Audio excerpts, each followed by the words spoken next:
Hello, I'm Justine Allen. I am Program and Event Coordinator with 10 at the Top. Part of what 10 at the Top does is supports the Upstate through its Senior Issues Group.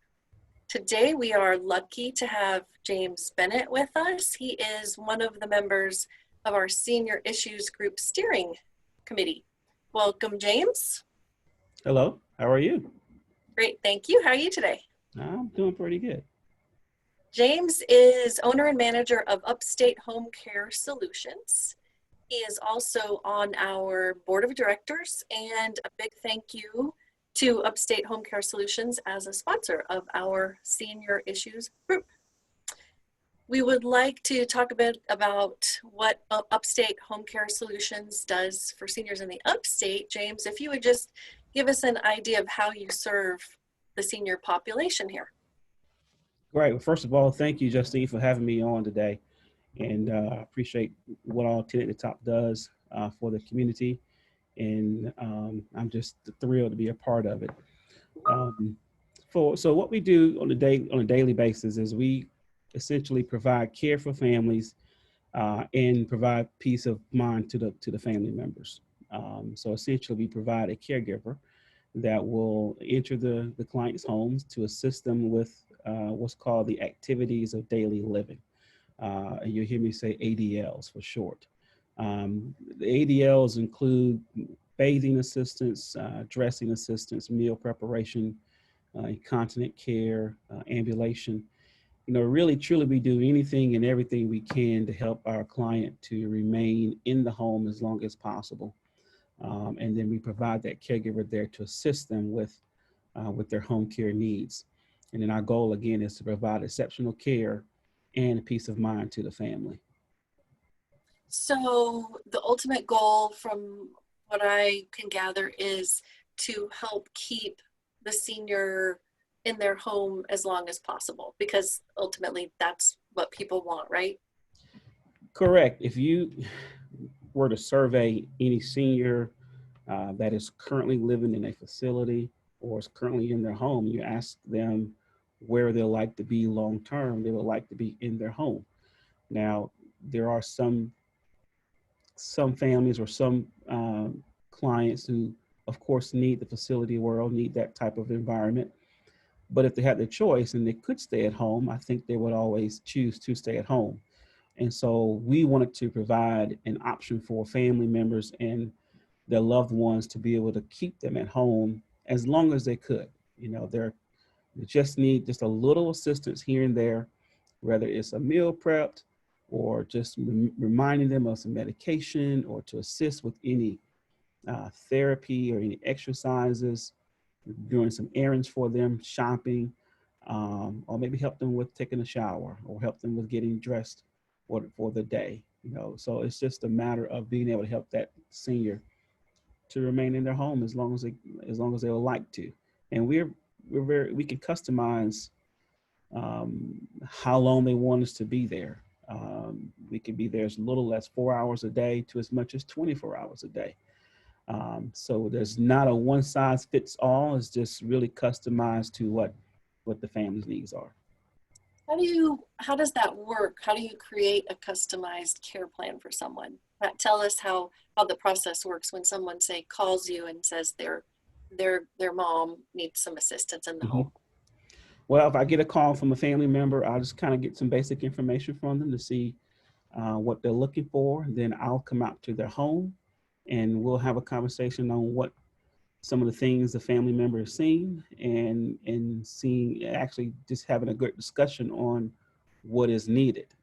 Some families need help with a lot of hands-on care with their loved one in a bathing scenario, or they just need the caregiver to stand by and just make sure that the client is being safe.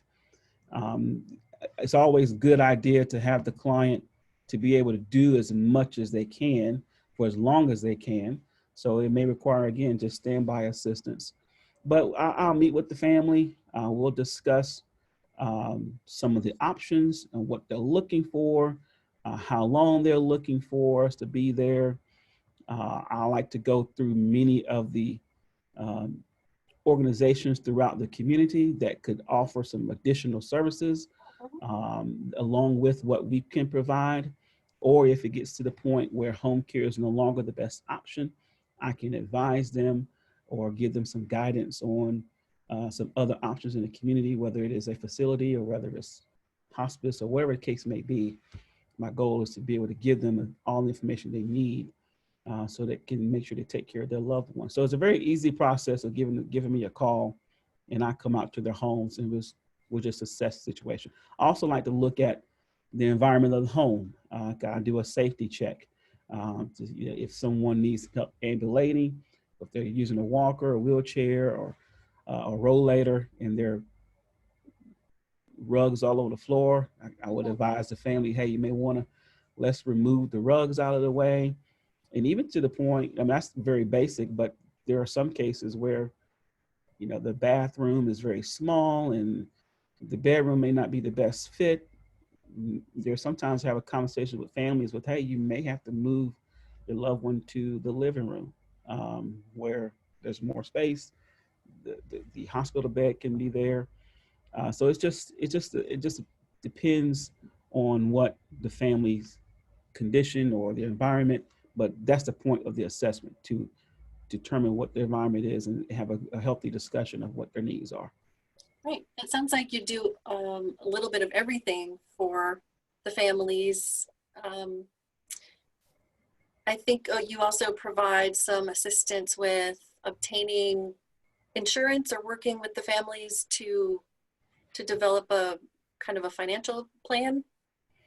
Well, one thing that is our specialty in terms of insurance, in terms of insurance, we can work with any long-term care insurance carrier. We understand exactly what they're looking for in terms of the care plan and what is required from the agency. So we can work with any long-term care insurance. One of our specialties is helping veterans and or surviving spouses in attaining the aid and attendance benefit from the VA. That's something that we've been doing for about 7-8 years now. And we're probably the only, not probably, we're the only home care agency here in the upstate that has a very specific program that can help that veteran or that spouse attain that benefit without costing them anything. And they get the care up front without costing them any money out of pocket.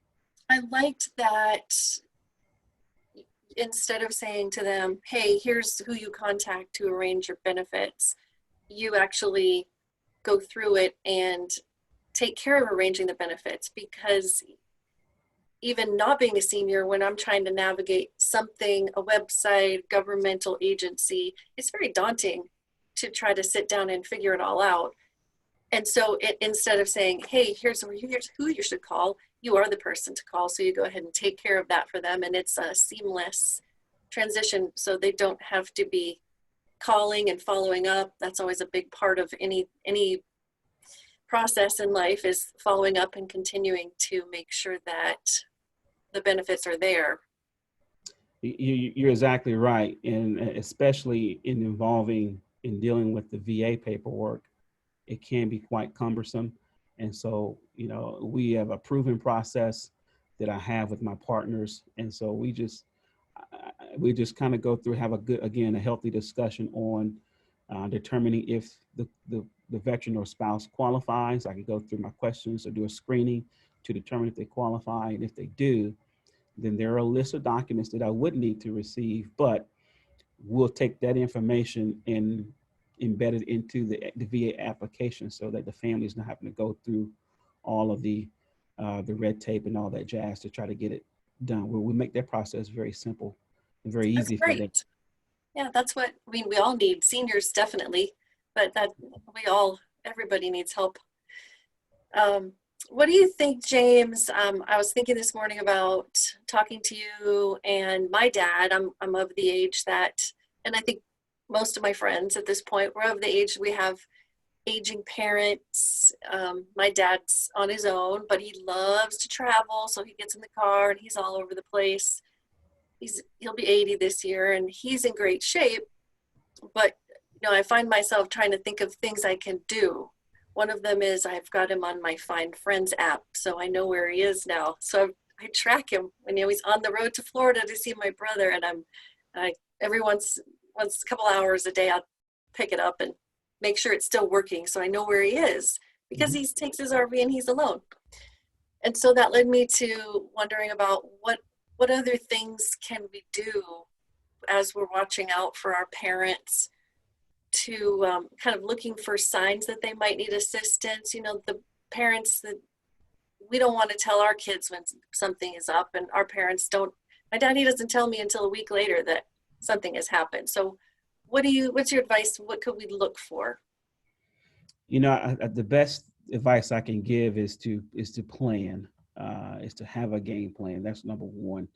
Um, you probably put a plan in place already by having to find me. That's a great option.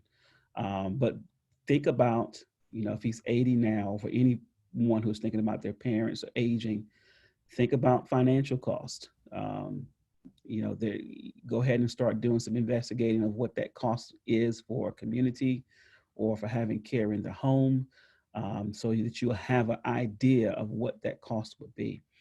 Um, think about safety for the client in their homes. I talked about the rugs and things of this nature. You may want to make sure you start cleaning up, removing rugs, making sure the pathways are easier to walk through. If there's a need to install grab bars, think about that safety in their bedroom or in the bathroom, which is where a lot of falls occur. So it's a good idea to go ahead and put grab bars in place, so that they can easily maneuver through the bathroom. But the biggest thing is just having a plan in place and just knowing what options are out there. It's sometimes families don't know where to start, Right. and truthfully, there's not a database that everybody can go to that can point you in the right direction. There are a lot of different organizations, a lot of different um, venues there that can provide assistance. So that's one of the reasons why I like to be able to say, hey, if you're in need of durable medical equipment, if you're in need of hospice, or you're in need of home health, I can use my network of folks that I connect with on a daily basis to be able to help families get access to that information. But it's great to go ahead and start at least, investigating, doing that information up front so that when things happen, because truthfully, or sometimes it happens quickly, and Right.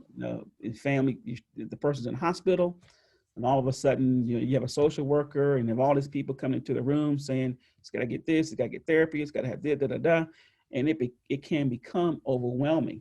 But if you already have done some planning and understand what services are available and what each service can provide, I think that'll help you be able to make a clear decision when or if that time comes where you need to access those services. That's good advice. Will you come with me and talk to my dad when it's time? Absolutely. Absolutely. Oh, it takes a gentle, special touch, I'm sure, sometimes to, and really, it's like the family, I'm sure, needs help just in talking to the senior and making those arrangements. Hmm. You're right. And especially when the loved one has dementia, that can be tricky.